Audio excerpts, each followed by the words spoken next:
Hi, Mickey. Hey, Bob. Oh, Mickey, you've got a Barry Weiss University T-shirt or sweatshirt. Is that real? Sweatshirt. I'm doing my Christmas shopping, and I think I'm going to buy this hoodie. This from Barry Weiss University. You know what Barry Weiss University is? I absolutely do. Also known as the University of Austin. I mean, it's not yet a university. BWU, Bob. Barry Weiss. Yeah, no, I think that's a perfectly good name for it. So it was started by mainly some intellectual dark web types, you could say, some anti-woke types for sure. And apparently the seed money comes from this guy who was a co-founder of Palantir, this Peter Thiel thing. Okay. So he's Thiel adjacent. It's not funded by Thiel. He's much too good looking to have that much money. Oh, you've seen him and there's photos of him on the site. Yeah, Lonsdale, I believe his name. Yeah.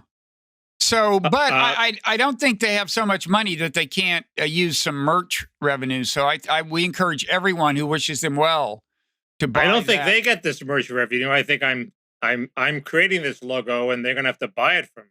Wait, did you create it? Really? Yeah. Really? Wait. Seriously? You could design your own sweatshirt on the web, Bob. You should totally do this. Let's do it. I mean, this'll. I think we may be stealing their name, and they'd be stealing our design. So the lawsuit will only be good publicity for the merch, Mickey. Let's do it. This is no, because you're going to be hired to teach Israeli-Palestinian relations there. I mean, clearly. Actually, what's weird is, you know what they want me to teach is the course on geometric unity. I haven't broken this news to Eric Weinstein yet, but I'm teaching the course on geometric unity. What's geometric unity? That's his big theory. That's Eric Weinstein's big theory. I mean, are you joking, right? You might say yes. No, because Glenn Lowry, you're the superstar of Blogging Heads, is on the board, one of the founding members. Yeah, Andrew Sullivan is one of the founding members. All these anti-woke people, yes. But what does founding member mean? I mean, for example, they say Steve Pinker. Well, I don't think Steve Pinker is going to move to Austin and teach there, right? Like, what does it mean? They're using some big academic names to get attention, but how many of these people are going to be meaningfully associated with the university? Should it get accredited? And should it actually own a campus and have buildings on the campus, none of which has yet happened? Does Harvard let Pinker teach a course at another university? I'm not so sure. Right. One of many reasons to think that. One thing is they're going to select people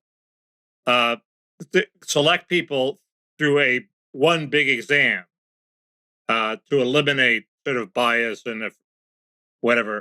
And stupid people. And most colleges do try to eliminate stupid people. They got a funny way of showing it. But they need the professors to design the exam. So it says on the website that one of the duties of these people is to help design this exam and grade it. So that's something Pinker and Lowry can do. That's something he can do, yes. But he can, yeah. They're a long way from having a class of undergraduates, but it's clearly a good thing. I mean, so it'll get taken over by Eric Weinstein the way he took over Clubhouse. I mean, it'll just every course will be Eric Weinstein. Now this is an interesting question. Neither Brett nor Eric was mentioned, but Heather Heying is. Heather Heying, Brett's wife, also an academic, was. But I look. They don't need publicity advice from me, but I personally think they are not enhancing their academic credibility if they put Eric Weinstein on the faculty. And Brett, it's a separate problem, but it's the the vax stuff and the ivermectin. But I thought it was interesting that neither one was mentioned. I'm sure Eric would have loved to have been mentioned, right? I guess. I don't know. He's never. I don't think he's ever taught at the college level where Brett has. There was a long thread on a lecture he was giving on gauge theory at the University of Chicago, which apparently was not well received. Oh, judging by that thread, I mean. Since I don't know I was counting on you to read the thread and give me a summary, which you just did. Well, it's a long-standing thing of Eric's. He claims that he and his wife started a would-be revolution in economics decades ago by pointing out to them that if they would just import gauge theory, which is used in physics, to economics, they would have a more reliable cost of living indicator, and all kinds of things would be wonderful in economics. But his effort to help the field was ruthlessly suppressed by a Harvard professor, so that I forget what the so that was. It had to do with a nefarious plot to implement some economic policy. But anyway, I digress. It's one of those things where the guy stole the idea, and the idea has been ruthlessly underpublicized. Well, if he stole the idea, he should have. No, the guy didn't steal the idea. The nefarious guy ruthlessly repressed it. I don't think anyone wants to steal it. Okay, hasn't reached that stature. What I saw of the thread seemed to say that it made sense. It was just very complicated and impractical. I read the thread you sent me, and it just seemed like he was met. I mean, it was hard to say. It was just one econ undergrad student's account of the questions being asked of him, and it just sounded like uncomprehending stares to me. But I could be wrong. There's probably a better account out there. Well, anyway, I'm for this thing. I think if they actually do accept undergraduates, they'll be quickly accepted by the business and publishing community, et cetera, et cetera. I mean, they'll all be Substackers. There's going to be like a college filled with people all who have Substack accounts. So they can go into their future as Substackers. That's what they're going to do with the rest of their lives. So it's win-win. Yeah, well, it's a narrower set of people in Substack by a long shot. I mean, it is, kind of anti-woke IDW. No, they're going to have. It's interesting what's happening to Austin, which used to be, I mean, still is to some extent, I guess, a lefty oasis in Texas. But now Joe Rogan is there. This thing is happening and may or may not fly. I mean, they're a long way from making this concrete. But if this thing happens, Joe Rogan's there, Elon Musk is there, who ideologically I would put somewhere in Joe Rogan territory, which isn't entirely right wing. It's got its, but it's pretty libertarian, anti-woke, I would say. And the libertarian part of that is on the left. I mean, when you get to lifestyle issues, that kind of skews left. But anti-woke only gets you so far. Once they got that out of their system, they're going to start arguing amongst themselves, and it's going to start getting more interesting, right? They also seem to good. I guess. I mean, and the other thing is, they seem to be. They practically announced that they're going to be parasitic off the University of Texas, which is the giant university in Austin, i.e., we don't need our library. We can go use UT's. And I wonder how UT feels about that. I don't know whether they have a public access policy, and if not, they'll have to then do a deal with UT. And yeah, we will see how they feel about it. I mean, you can imagine like woke student protests over that or something at UT. My question is, at what point will they have a football team that can beat the Longhorns? That's what I'm waiting for. That's what I would call the litmus test of a great university. I want to know about the dating scene. Like, it will be like, don't date those Barry Weiss girls, Right. They rely too much on reason and persuasion. Or you date them, but you don't marry them, if you know what I mean. Yeah. Those, that kind of college, Could be that kind of college. They're very trusting. They don't cancel you, so it's okay. You can say anything, but then you can't go back. Actually, that's a Parrot Room topic. Can you say anything in things you may not be able to say at Barry Weiss U? I'm writing it down for the Parrot Room. BWU. Okay. Well, we have another acronym. BWU? I prepared 5 acronyms that all begin with B, but I couldn't figure out what the last one was. But one of them is BBB. That they've got 3 of your B's right there. Build back BBB better. and BIF. Only one to go. So what? Are we already back to infrastructure? Well, infrastructure can be quick. There's the basically what's happened is Joe Manchin now has an excuse with inflation to say, well, I got to go slow on this. Maybe we'll deal with this next year. Yeah, horrible inflation numbers came out this week. Yeah, which even Paul Krugman said he wasn't expecting. I thought Krugman's column was pretty good.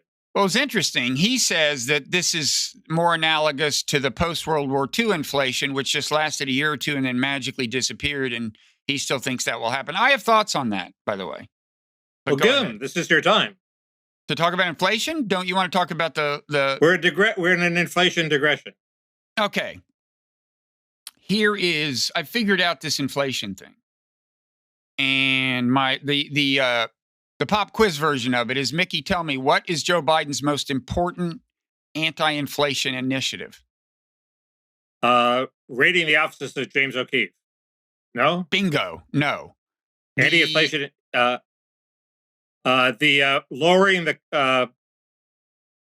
cost of daycare by providing more supply. You have another guess? It can't be banning fossil. It can't be stopping fracking, because that had the opposite effect. No, I don't know what it is. His vaccine mandate, which they set the deadline for just, I think, yesterday, of January 4th or the day before, which applies to companies with people over 100. Apparently, it involves 30 million people who have not been vaxxed. They don't have to get vaxxed, but if they don't, then they have to get tested every 3 minutes or something. So anyway, I increasingly think the question of whether inflation will persist is the question of whether life will get back to normal here in America. And here's the argument, okay? First of all, everybody says part of the inflation problem is not enough workers wanting to work. It seems to me there are two likely causes of that. One is they, for a while, got a lot of money, even if they sat around at home. That has run out, right? I mean, that phase is over, right? The free money phase. I think that's true. I'm not sure all the PPP and unemployment money has run out, but okay. Probably the other big reason, it seems, that they don't want to work is some of them are afraid to go back to the workplace. They don't want to mix it up with people and worry about getting COVID. So right there, a more highly vaccinated population reduces the case rate and so on, makes the workplace seem more friendly. Plus, by the way, you've got these medications coming online. I think this Pfizer medication is really going to be important in that regard. So that's one way it could be getting COVID under control, could be anti-inflationary. But there's another way. And here's something I heard only for the first time this week, but it makes sense. Part of the source of inflation and the source of the supply chain problems is that when COVID hit, there was a shift away from demand for services toward demand for products. Right. Well, but that has implications. I mean, people aren't going to restaurants and spending money that way. So they're ordering stuff on Amazon. That exacerbated supply chain problems and was inflationary. So again, you get COVID under control, more people going to restaurants and the theater and so on. They got less money to spend on products. In that way, too, getting COVID under control is anti-inflationary. I think this is the big enchilada. No, that's a good point. Although oddly, Amazon itself seems to still be delivering on time, I guess, if the product is there. The third factor you left out with the millennials is this sort of global ennui of the lie flat movement, which is happening in China, where people are sick of the rat race. They don't know where society is going. They don't know what their career is going to do for them. So they're just giving up.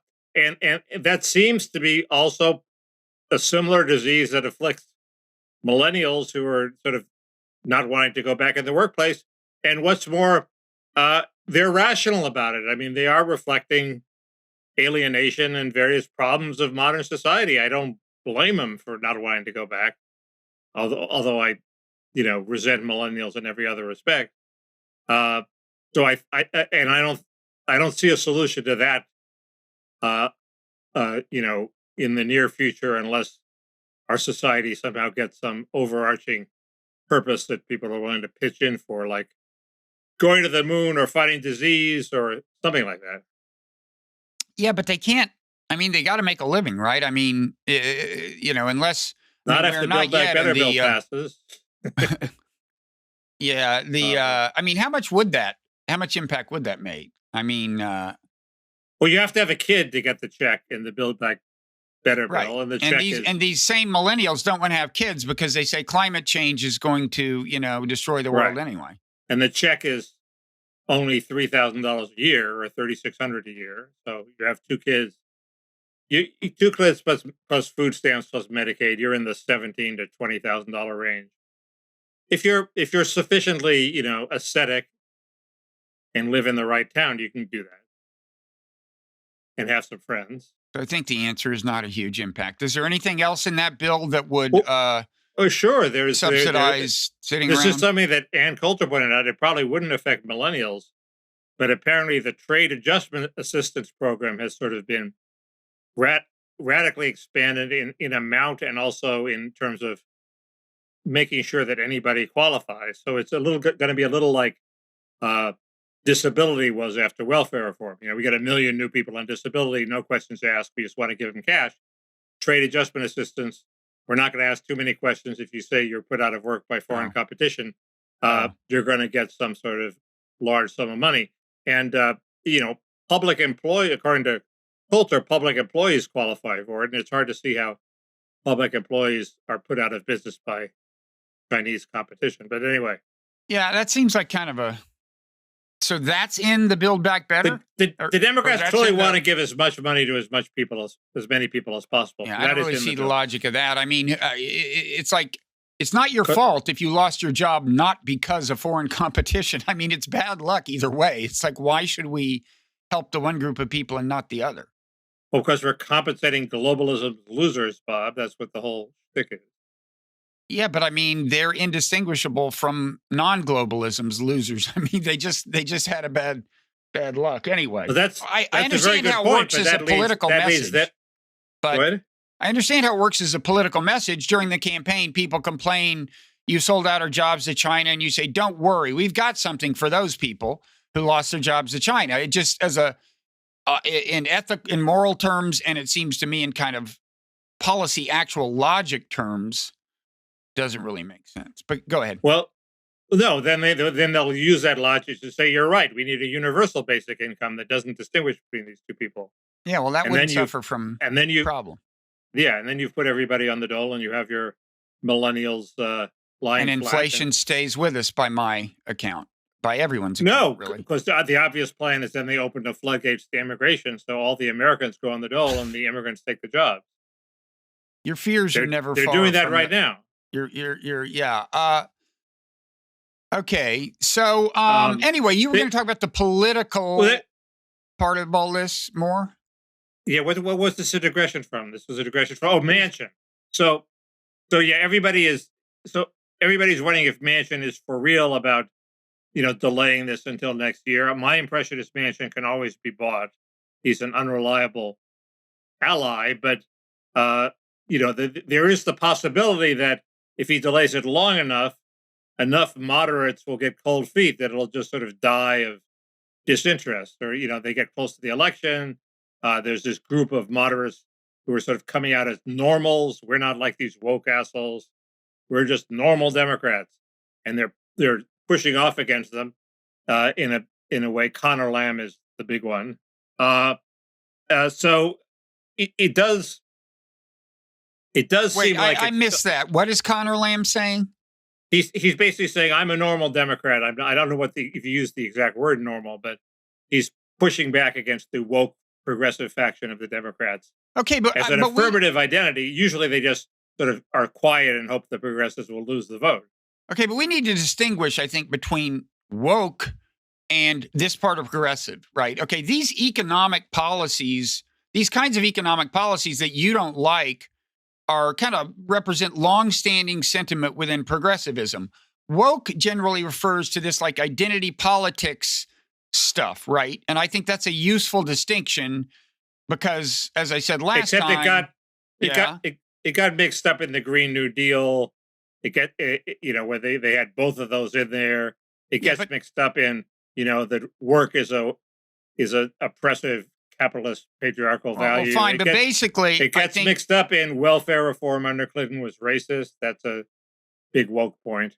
well, still, Manchin is not objecting. The deal killer for Manchin is not woke stuff in the way we mean that term. So to use the term here seems to me just basically an attempt to stigmatize the progressive parts of the legislature. I wasn't saying that. I wasn't talking about Manchin being normal. I was talking about Conor Lamb being normal. I'm just saying there's a group of self-assertive moderates who feel the need to push back against probably both wokeism. I agree they're distinct, both wokeism and progressivism. But which one are you sure Conor Lamb is pushing back against? I'm not sure. Oh. My guess would be wokeism. It's just sort of an affect. It's like we lost Virginia. You know, those reasons we lost Virginia? Well, right. I'm not for them. But the reason I ask is because I'm wondering, like, are these, quote, normal Democrats going to be opposed to the soft infrastructure? That's more about progressive that's the big social question. Policy, And not wokeism. My hypothesis was that they were going to be more reluctant. It seems the counter argument is it's first these people from suburban districts who want to repeal the SALT deduction or state and local tax. Who want to restore the SALT deduction. Sorry, right. For state and local tax. Trump limited it to $10,000, I think, which hurts. Which hurts a lot of liberal states that have high property taxes. Right. New states. Especially rich people in those states. So it's a very regressive move on the part of these people, but it helps big city Democratic machines.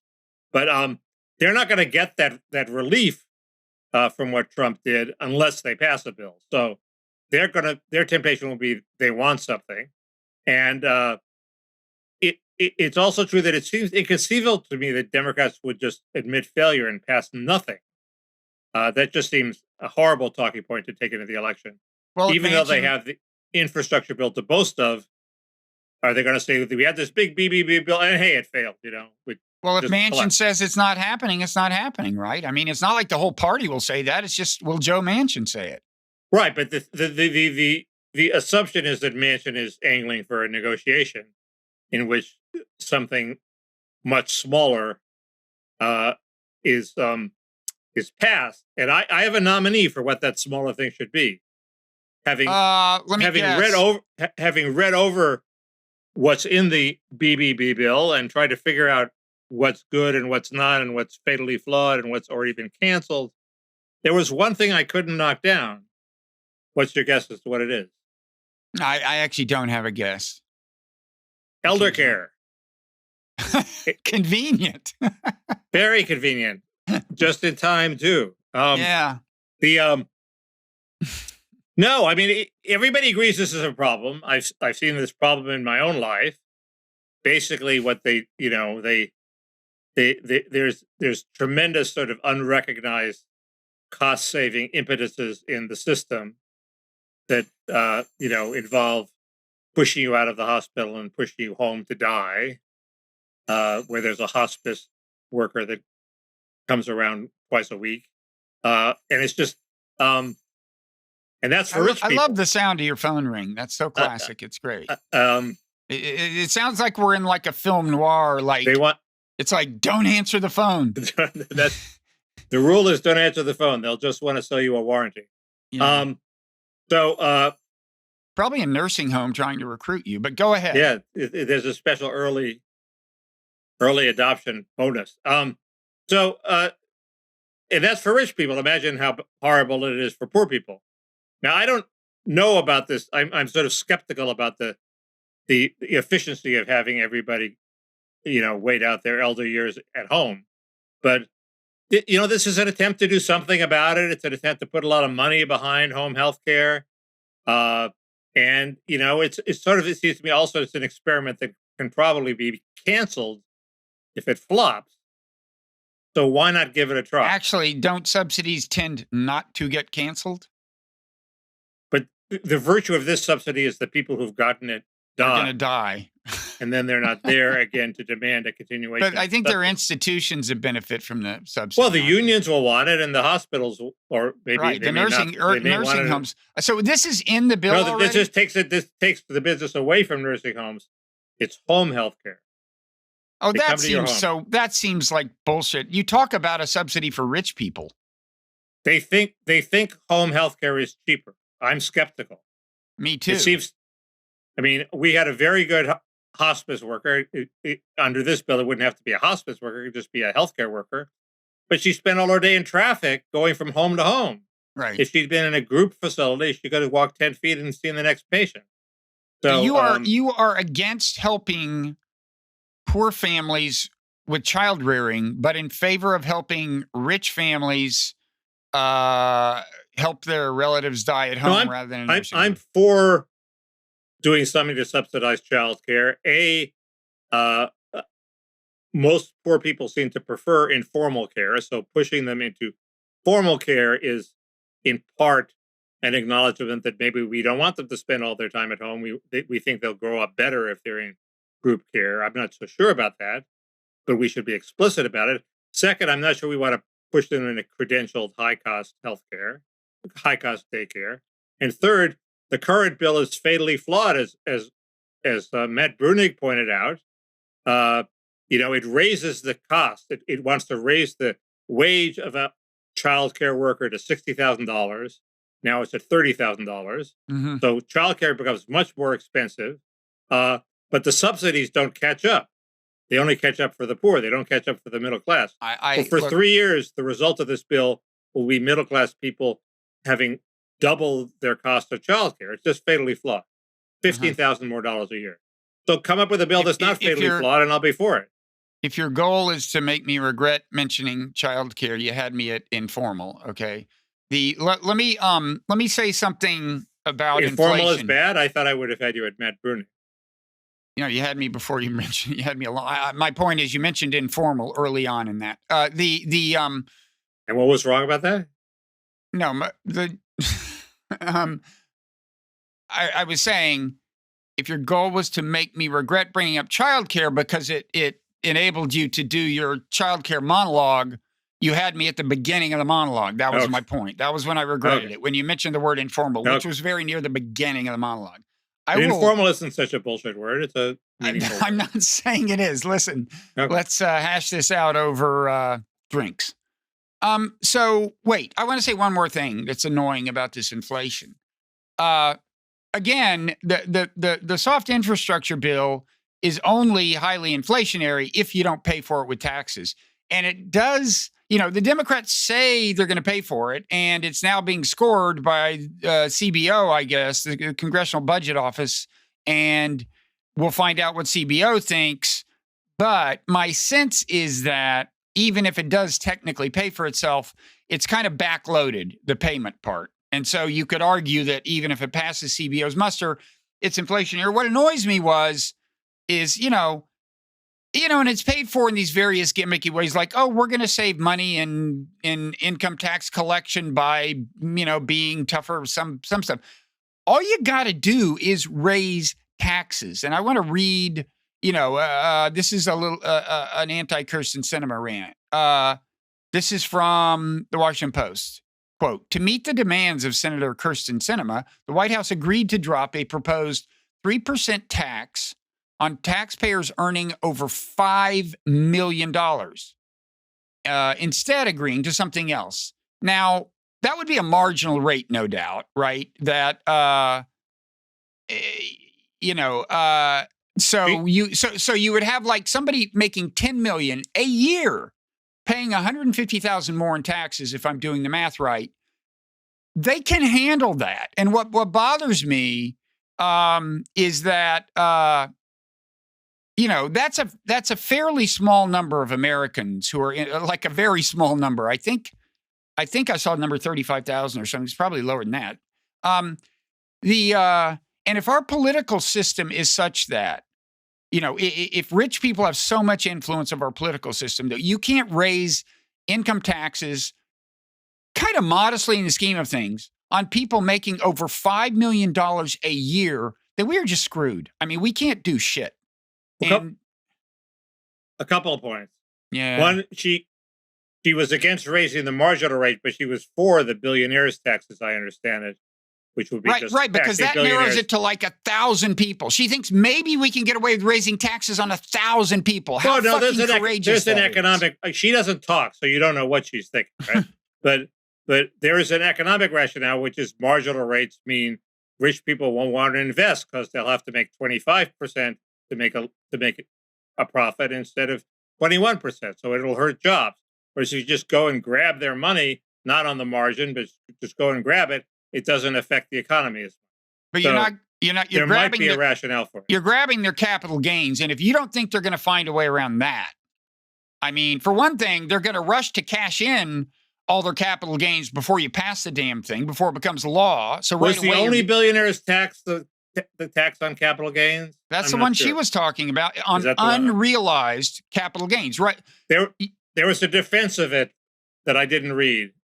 The people who wrote it said it's not dead. It's not dead. It still makes sense. It didn't make sense to me. Actually, I take back the part about them cashing in early, because then they'd have to pay on the realized gains, presumably. But they will find a way around it. Having to do with investing for, they'll find a way.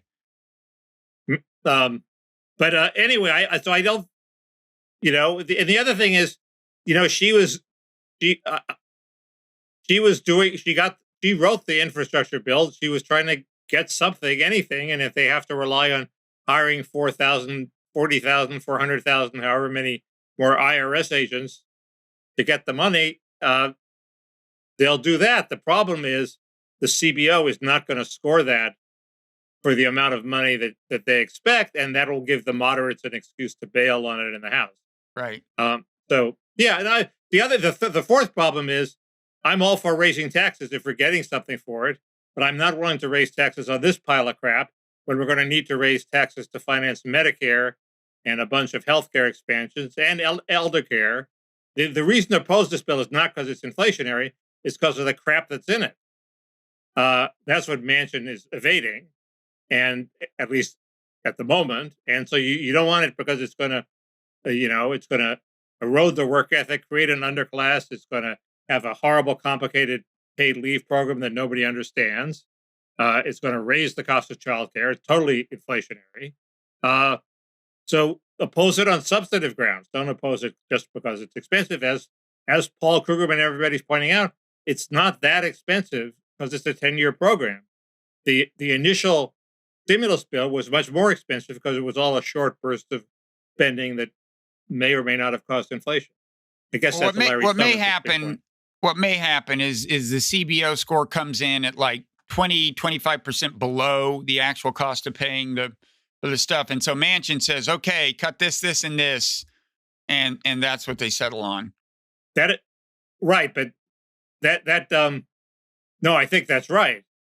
And the question is, how much will be left in the bill after Manchin is through with it? But there's also a problem in the House where they have this special deal that depends heavily on the CBO score. And if the CBO score doesn't come in, then the moderates have pledged to work hard to, but that's not exactly an airtight agreement. So there are a million ways for this thing to die, but it's inconceivable to me that it completely dies. Can I make a hard infrastructure point? It's not inconceivable to me, but anyway, can I make a hard infrastructure point? Sure.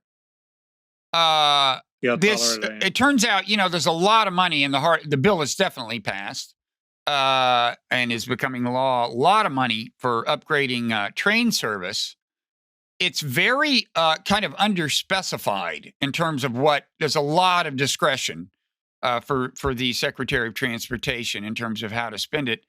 And I'm going to go out on a limb and say you could do worse than Pete Buttigieg for something like that. I'm not a Buttigieg fan, but I got to kind of think that, he thinks of himself as this very, rational person who does the numbers and is a good government guy and won't be taking kickbacks. And so that part will work out. I think he's going to be terrible. He's already announced that he's going to judge each city's plan on the basis of its racial equity component. And he's clearly a guy who is very ambitious. He's going to blow with the political winds and do whatever. It's interesting. Peggy Noonan said the blob should also be applied to domestic policy. No, don't. He's going to do whatever the domestic blob tells him to do. Do not muddy the term. It's our term. It's good, and don't fuck with it. In fact, I think she is part of a plot. Some kind of neocon plot to destroy the meaning of Bob. I will not put up with it. The solution to pollution is dilution. He's trying to dilute your term. Yeah. Wait. Well, we should call it something else then. Blob 2 or Blab or... Let me say, okay, I want to say one more thing about trains. It's important. But first, on the Buttigieg thing, I didn't see the whole quote.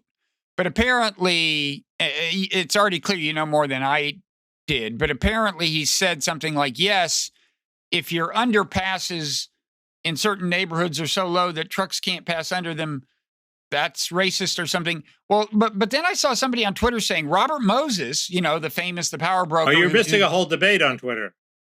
But isn't it true?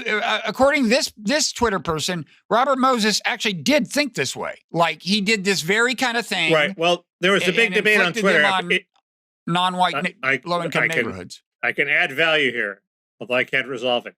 It's in Robert Caro's The Power Broker that Moses did this. Right. There are many historians who said, no, this is bullshit. All highway passes at the time were lower. They took the bus to Jones Beach all the time. Sure, Robert Moses was racist, but the height of the underpasses was not intentionally racist. And that's sort of where the fact checker of even the Washington Post left it. But nobody's bothered to call Caro to hear what's his side of the story. Why did he throw this into his book if it wasn't true? So we await the word from Caro, but it's looking bad. At the moment, it's on the ropes. This idea that the underpasses were intentionally designed to keep blacks from getting into Jones Beach with their buses. It sounds pretty far-fetched, but I say do not distract Caro from finishing his LBJ biography. There's not much chance of that happening anyway. Well, my line. My line is he should finish Game of Thrones and have the Game of Thrones guy come and finish the LBJ biography, and then they'll be done instantly. Anyway, the LBJ biography is kind of Game of Thrones, but but it's clear that transportation has been used for racist purposes all across the country. Expressways have been used to divide black and white areas, but the solution to that isn't to put in a new expressway somewhere else. It's to let blacks move into the white areas and whites move into the black areas, so it's no longer dividing the areas anymore. I mean, this idea that infrastructure is the way to do it is insane, seems to me. Now I'm just wondering, I'm starting to think, can Buttigieg's wokeism influence the railway part of this, which is what I was talking about? I mean, the only way I can imagine is if he said, well, like the Northeast Corridor or something is for upper class white, or something, and we're going to build the railway somewhere else. Anyway, it just gives him an excuse to boss around cities and make policy on his own and throw his weight around and do whatever the word we cannot say, the domestic policy blob, wants him to do. Seriously. There aren't many things. There aren't many things that would lead me to cut off communications with you entirely. But if you fuck with the word blob, I'm causing you actual pain. No, the blob. It's a good specific. I like those Yale term. Students who are pushing the pain button. Cause Bob pain. Ding ding ding. You mean in the famous experiment? Yeah. Was that Yale? The Milgram experiment? Or Stanford? I thought it was. Anyway, I thought it was some fancy. Stanford was a prison experiment. I don't know where I don't know. The weird anyway, go ahead. Weirdest fact I've ever heard. So those two super famous experiments, one by Milgram, which was the push the pain button, and then one by who's the other guy? I'll think of his name, who did the Stanford prison experiment. Two most famous experiments about the dark side of human nature in all of psychology. They're are non-replicable. No, those two guys went to high school together. They went to the same high school at the same time. Those two professors. Very suspicious. Coincidence? Anyway, final thing on trains. I was disturbed to learn, at least judging by this pretty deep summary of the future of rail in America, that there don't seem to be any plans for truly high-speed rail. The kind where you have to lay new rail lines with a different gauge. Right. Like you get the bullet trains like Japan or China. We're not going to have that. We're still going to be like I guess they must think that there is some technological successor that might beat it, like Elon Musk tunnels, their hyper rail or whatever it is, and or teleporting will be teleporting, or else will be telecommuting, and there'll be less demand for it. Okay, In California, that certainly has not been gotten off to an auspicious start. I mean, it's been wildly over budget, and they're just sort of, it's been reduced to a small segment in the Central Valley. well, see, that's because unless you want to suspend rail service for a long time, you have to have land adjacent to your tracks, right? Unless you're going to dig up the old tracks. I mean, also you want to continue to use the slower trains for just, and charge less for them or something. So what you would like is to be able to lay tracks alongside the old ones, but unless you have Robert Caro, Robert Caro, like eminent domain powers, you can't do that. You're thinking Acela Corridor East Coast, Bob. Out here, if we lost the slow passenger trains, nobody would notice. Okay? Well, yeah, but you still got to. No. Between LA and San Francisco, the ridership has to be very small. Yeah, but there's still the problem of you're wasting perfectly good railway cars, and the fact that you got to suspend service for a long time if you have to dig up the old tracks. Yeah. That's kind of a disastrous combination. Well, that's where they've given up. They're focusing on the easy part, which is the Central Valley, where they have the land. That's my point. Yeah. So what they did is, with the Acela, they tried to have these new cool trains that could go kind of fast on the old tracks, and I think they're going to do a new and improved version of that, but I don't think it's going to be very fast. Okay, enough. Noah Smith was celebrating how Amtrak secretly upped the speed to 110 miles an hour without calling in any consultants. I did notice it did get faster at some point. Well, Acela is faster. Enough. Yeah. It's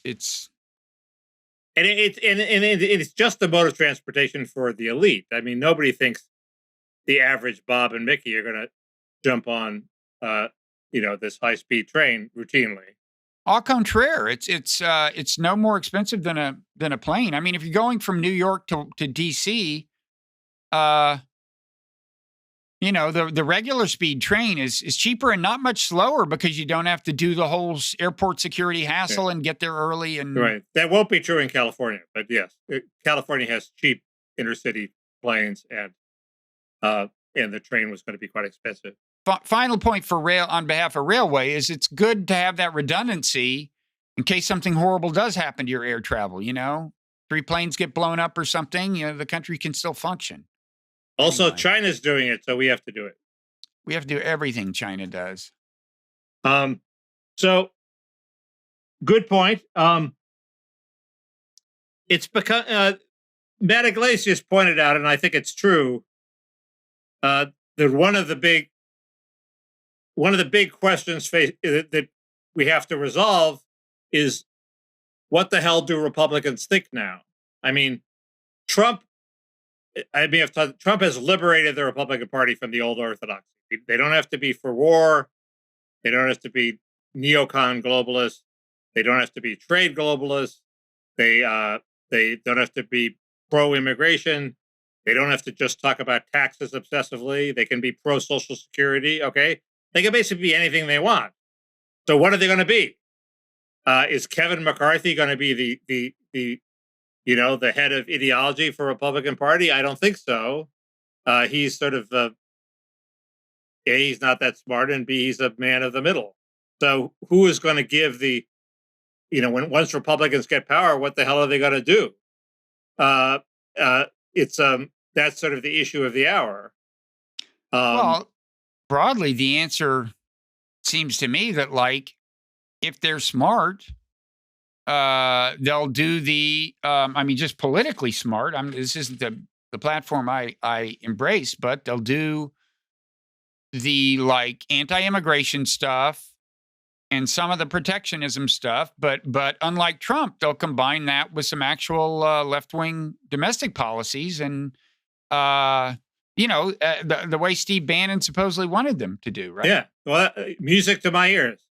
I think that's the sweet spot. There is I think I may have talked about it here or in one of my many other media opportunities, but Pat Caddell used to run this candidate, Mr. Smith. Did we talk about this? I don't think so. He used to he used to take polls where the current candidates were racing against a mythical Mr. Smith, who basically at the time embraced all sorts of, left on warfare, right on culture. What was it? No, right on economics, left on abortion, and a bunch of culture issues that Pat Caddell liked. And I think it was also anywhere. Mr. Smith would always win. Okay. The new Mr. Smith has to, as you say, be much more populist on immigration and trade, preserving manufacturing jobs. And that person would win. That's the sweet spot. That's the new Mr. Smith. And will Republicans be able to get there? It seems to be the key question. I mean, Mike Pompeo is going to get there.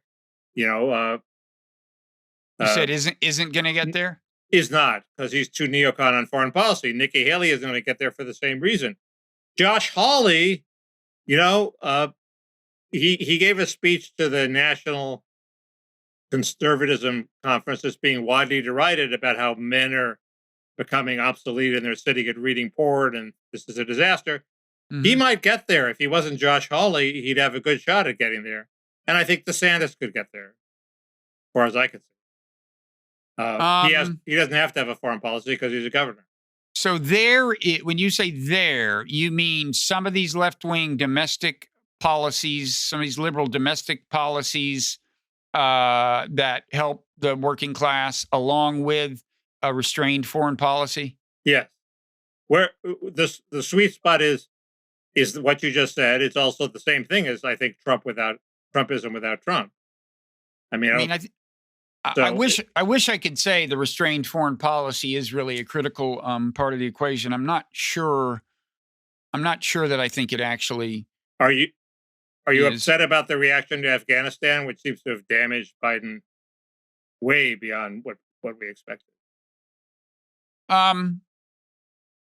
Well, yeah, I'd rather he be embraced for that. I think the jury's out on. I don't know that we'll ever know how lasting the damage was. There was, by the way, a thing on the BBC with a guy who was Afghanistan's foreign minister, and he said one reason the 300,000 Afghan troops couldn't defeat the smaller Taliban forces because there weren't anywhere near 300,000 of them. All the regional commanders and officials were lying in order so that we would keep sending them money to pay salaries of people who didn't exist. Right. It was Vietnam all over again. I'm not sure if that was a big exaggeration in Vietnam, but anyway, inflated body counts went up. Well, the body counts were inflated. People made up shit that the superiors wanted to hear. Yeah. So, but I don't know. The other thing is, the trade policy. Trump's protectionism kind of dovetailed with a very hard line on China that went beyond trade issues in the end. And Biden has actually followed that up. Biden is, being pretty tough with China in terms of, U.S. ships in that area, what we do and rhetoric and so on. So, if you're looking for optimal politics, I'm not sure most Americans agree with you. I think getting tough on China is quite popular. No? That's my point. I'm not sure. I would imagine Trump's successor not having a hawkish foreign policy toward China. So and that's a policy that can get you into war. That's not a dovish policy. If you're saying we'll go to war over Taiwan and we're going to send a bunch of aircraft carriers to permanently patrol your coast, that's a hawkish policy. And my point is, I think a Republican candidate can get away with that. I don't. It's far. I agree. I think what Trump showed is that people just don't give a shit about foreign policy. He didn't. I don't think he showed that there's really a huge constituency for restraint. I think he showed that what people thought the Republican voter was about, which was a very hawkish foreign policy, was wrong. But I think it may just be that people don't care. But what you describe is very different from nation building. And I think nation building is sort of in bad odor among voters. and Okay, policymakers. but you just said that Until they start trying to build the nation of China, then we're in deep trouble. But you just said that Biden got punished for ending the nation building in Afghanistan. So I don't know. Right. That's a troubling piece of data for our point of view. I don't think your whole point of view is going to be adopted in this sweet spot, but I do think the anti-nation building part will be, although Afghanistan would seem to go in the other direction. I think most people say he was right to leave, but we don't like the seeming incompetence with which he did it. And we can debate about whether that's a valid position, but I think that's what most people say. Yeah, but again, I mean, one reason most people say that is because the establishment united in punishing Biden and telling Americans that it was a total 100% fuck up and betrayal. And they're going to, as long as there's the blob is going to do that. Yeah. But it also seemed there was horrible visuals. There was a soccer star falling. There's always going to be horrible visuals. I mean, you can always, There weren't horrible visuals when the Russians left. They just marched back across the bridge. When they left Afghanistan? Yeah. Well, there weren't smartphones. I mean, there was no video.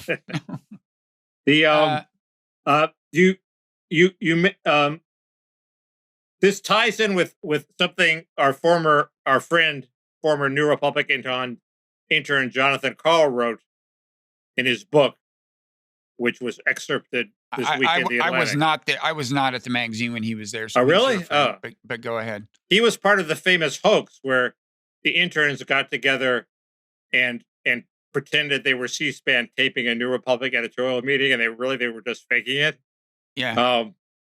Anyway, he's a nice guy. He's written a book that makes a lot of the power of Johnny McEntee, Trump's former body man, toward the very end of the administration. And one of the things Johnny McEntee did is give a note to the incoming defense team, having just fired the old defense team, saying, leave Afghanistan, complete the withdrawal from Germany, leave a bunch of other places. It was basically your foreign policy.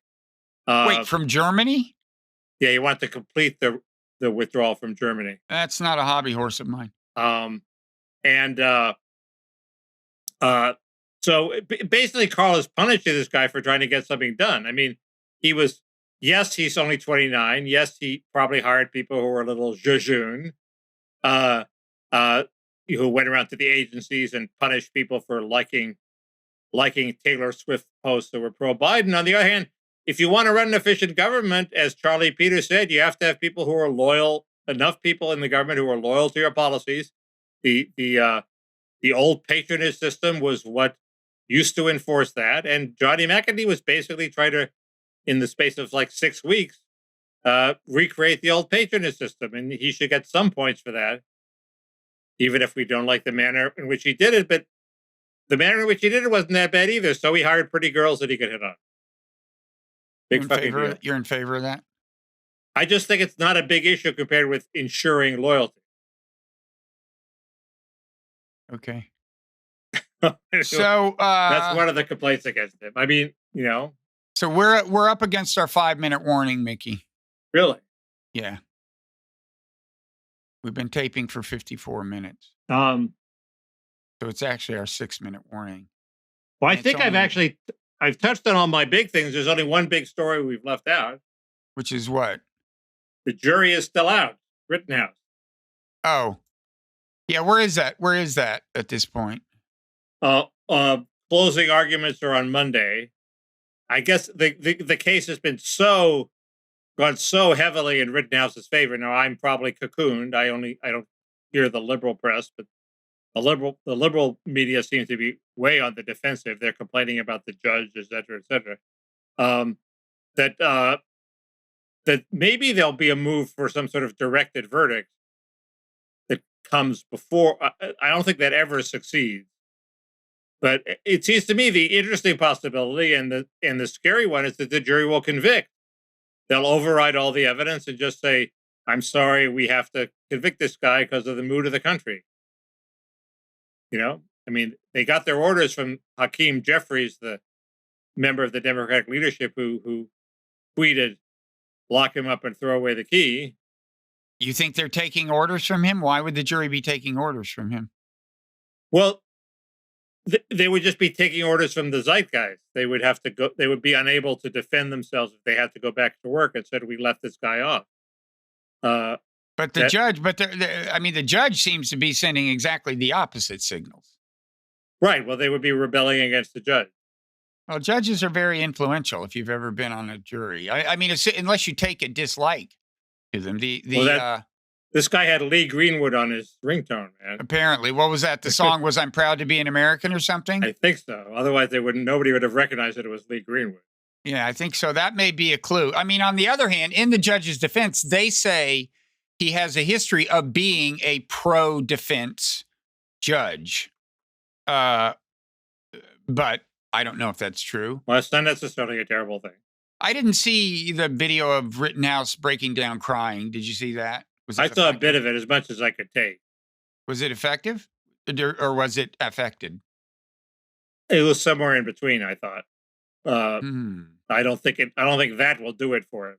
I think the photos of the guy pointing a gun at him when he shot him are his best evidence. They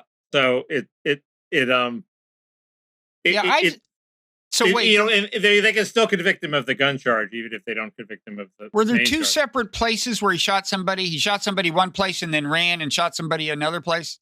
Well, he shot 3 people, so. Right. So I think, because I have in my mind 2 memories of a guy that night shooting people. And one of them, the video is clearer, the skateboard thing. I remember, there you can pretty much see what happens there. The other one, it seems like, was more obscure. The guy was chasing him, and then you don't see exactly. I don't know if we have any video of the first shooting, which was the guy chasing him. The third shooting of the guy who lived, who was pointing a gun at him, is basically admitted under oath that he was pointing a gun at him, and he didn't get shot until he pointed the gun at him. So that seems sort of open and shut self-defense. The skateboard, the guy had apparently hit him in the head, actually hit him twice before he fired. But the first one, I don't know about. I think he'll be acquitted, or else, unless there's some tiny charge they can. I have memories of the OJ case when the main lawyer in the family, who is not me, but was my father, who was a trial judge for years, although not in criminal cases, and was an appellate judge for years. When he learned that there was a quick verdict, immediately concluded he would be convicted. OJ would be convicted. And my mother, who, as did many people, as did people who saw the jury when they came back, my mother, who had watched the trial, said, "No, he's not going to be convicted." Who was not a lawyer at all. She turned out to be right. So I'm wary of rational judgments applied to this case. And I think it'll be very difficult for the judge to overturn a verdict of guilty. I think he'll do it, but I think it'll be difficult. Wait, the judge does have the power to overturn the verdict? I think at some point after the verdict, he can overturn it. Yeah. Or the appellate I don't think he'd do that. And the appellate court can overturn it. Well, that can happen. My question is, if there's an acquittal, will there be much civil unrest? I say, in that regard, well, first of all, probably is made less likely by the fact that he killed white people. I don't mean that the civil unrest would come from black people. I just mean it would be more of a rallying cry. But what's your prediction? If there's acquittal, that's it. My prediction is he'll definitely be convicted of the gun charges and maybe something more. So, but what if there is acquittal? Will there be much civil unrest? There'll be a small amount of civil unrest. I don't think there will be much. If the people in the the other big trial, the Aubrey something trial in the South, that would trigger more. Unrest. That would trigger more, and that might happen, although it's a less likely. And that's a case where the actual shooting part is obscured from the video by the pickup truck. But I think, right? Yeah. Kind of. I mean, you know exactly what happened is like the guy runs by the pickup truck and suddenly there's a guy pointing a rifle at him, and I suspect his instinct was grab the guy's rifle or something, because if you just run, he wins. He's got the rifle, like. And I say if that's what happened and the guy grabbed the gun, the guy with the gun is still culpable. I mean, I don't know what the law is, but I'm not sure that's the law. I don't know what the law is, but grabbing a gun in a situation like that is a perfectly reasonable response. And running around with pickup trucks and shotguns is not. I'm told there's a lot more to this story than we've heard, but well, what can there be other than the question of whether he was actually jogging or whether he wasn't? I mean, well, the question is, did he have a history of jogging as a cover for doing other nefarious things? Well, and were they right to confront him? That's the question. Well, and I don't know the answer. Again, but I doubt it's as simple as my advice to them is the same as to Rittenhouse.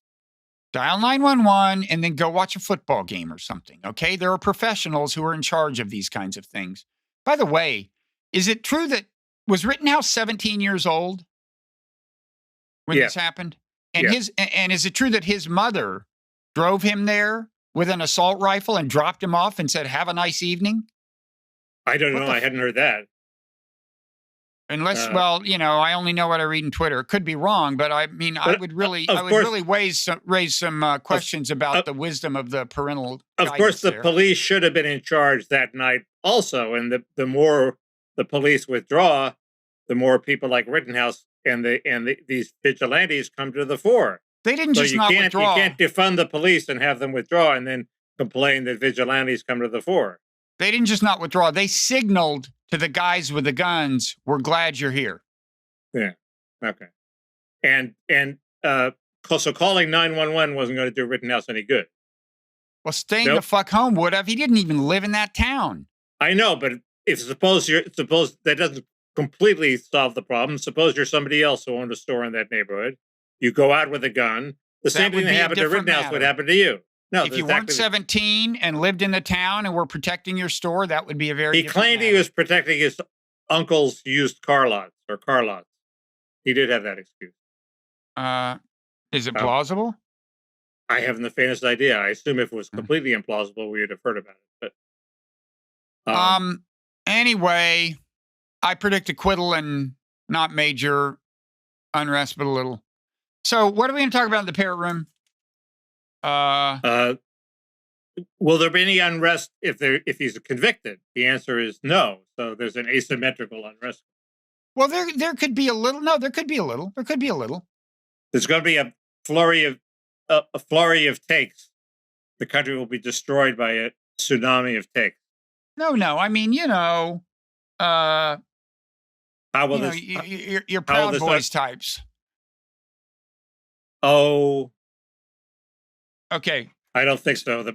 So what are you going to talk about in the Parrot Room? Proud Boys at this point are not a formidable fighting force.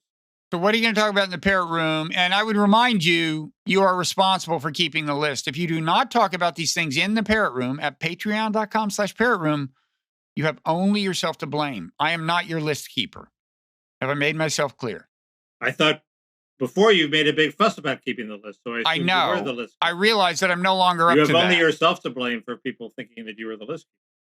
I'm just trying to clarify my new status. I'm aging. I can no longer multitask the way I once could. Okay. I want to talk about deprogramming millennials. Sounds interesting. I may have things to say about Substack, which will not interest any regular people, but might interest people who are in the Parrot Room. I want to talk about. I have under news about a prominent member of Congress and a possible would-be member of Congress that satisfies all the criteria of under news. It's things that everybody knows that the mainstream media is not reporting, yet it has an impact on real world events. I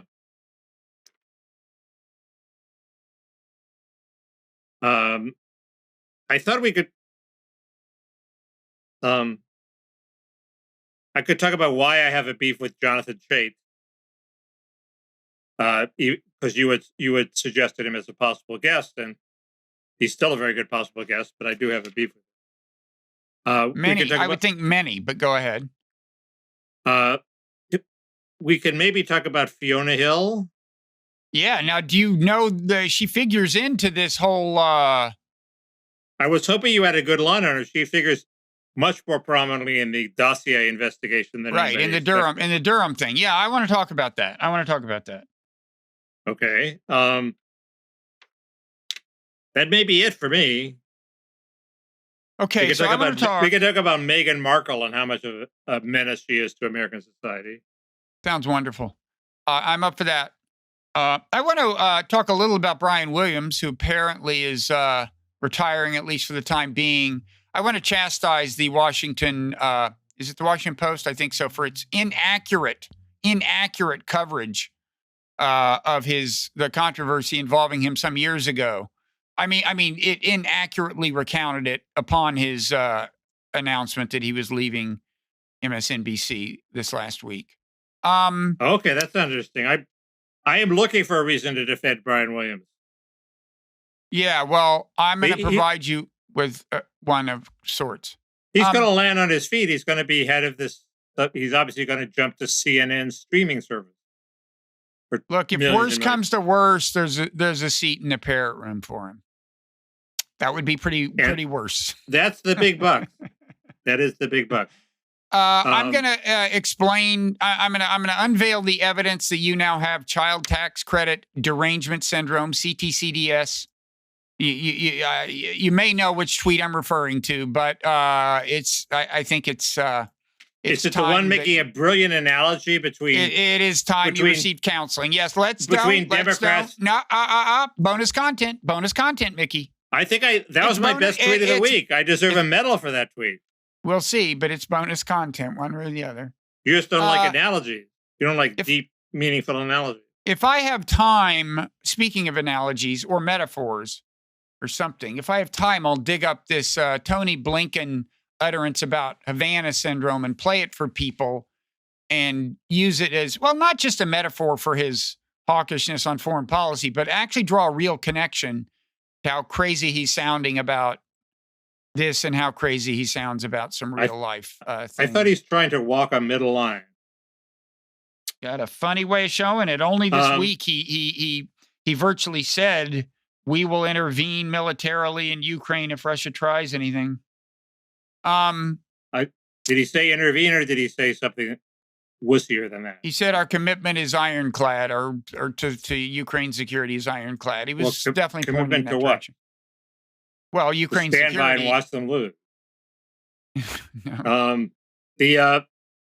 Also there was my so crazy it might just work solution for the Trump dilemma. I don't think I got one around of those, but what was the one last week? We welcome those. I get them. I think there's been multiple ones because I have in mind a blur of many of them. This may be an old one, but maybe not. I couldn't. As long as neither of us can remember, we'll consider it fresh content. I'm going to have a Beatles trivia question for you that you will surely not get correct, even though you style yourself as some kind of pop culture maven. Is it what group did George Martin produce before he went to work for the Beatles? No. What's the answer to that? Flanders and Swan. A great. That's what I was going to guess. A great comedy act. Most famous for The Cannibal's Lament. I won't eat people. The Reluctant Cannibal. I won't eat people. I won't eat people. Eating people is wrong. Well, if the great Jew didn't want us to eat people, he wouldn't have made us of meat. Mickey, you just really wasted some bonus content there. People will pay for that. Believe me. They'll either pay for it or pay not to hear it. Either way, we can monetize. Okay, so I'm going to talk a little more about Sam Harris. It may not be entirely flattering what I say about Sam Harris. You never know. And then see what else? The Parrot Room patrons are kind of divided on car talk. If we do it, we'll save it for the end. But I keep learning more about cars. Well, there was a big development. There were two big developments in the car world Okay, What let's is do the car talk. No, what is- what? I just want to say. Okay. Bonus content. Let them use their Let them think it's going to be something they're interested in about cars. Well, it's not just going to be you trying to buy a RAV4. No, I could This is option bigger the than CRV. that. You never know. That's what they come back for. Rob 4 CRV. Which way will he go? So I don't know. And who knows? Maybe we'll stumble into more Barry Weiss University talk. But that seems to me like a fair amount of stuff that we are committed to talking about, as long as you kept your list. I sort of did. I circled, and I have a whole bunch of items, that I wrote down where I can't read my handwriting, so I might decipher my handwriting by the time the Parrot Room starts. Well, we have that to look forward to. Okay. And then we can offer the Barry Weiss University sweatshirt as a door prize to the lucky Parrot Room. Hey, that could be our merch. Parrot Room doesn't have any merch yet. I don't think it could be our merch, but I think there are tremendous legal barriers to having that be our merch. But I'm telling you, I could not hope for better publicity than a Barry Weiss lawsuit. Bring it on. Okay. Okay. So we will see people not long after this post. We will show up at patreon.com/Parrot Room. And there will be a parrot there. I'm not sure we're going to give you a preview of the parrot because Mickey is kind of looking around like as if he doesn't. He's found his parrot. He's found his parrot. Oh boy, and they'll be breaking down the door to get in. Okay, see ya.